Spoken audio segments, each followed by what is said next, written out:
So now we have smoke, we have fire trails, we have our geometry. The last thing that we're going to add for this beginning explosion is sparks. Now what I'm going to do with the sparks is I'm going to use the main explosion emitter as a parent emitter.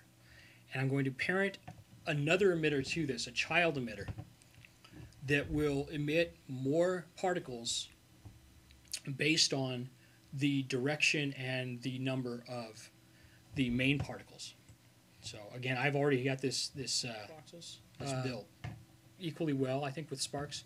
But personally, again, I prefer sprites. And I'm going to go ahead and load my sparks on there.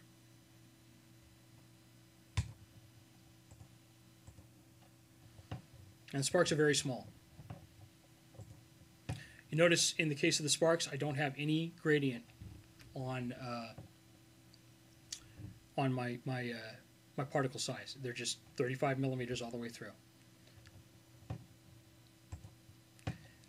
They're white, 2,000% luminosity, 100% opacity, 250% density. And the reason I put the density up very high is because I also oftentimes will use a hypertexture, and I can turn that up pretty high as well. And what that'll do is it sometimes gives you a little more sparky, streaky kind of organic look.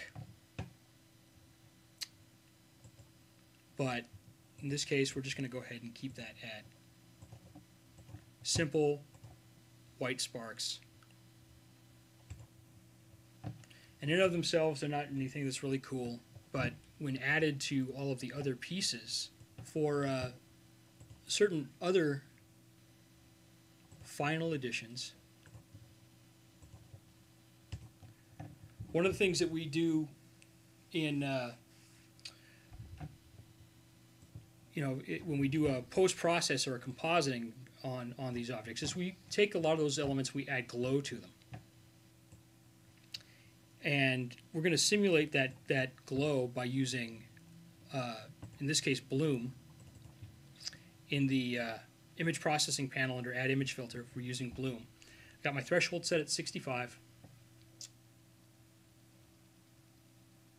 And that pretty much covers the very basics of setting up a spaceship explosion. You've got your geometry deforming and animating, getting clipped and reduced out.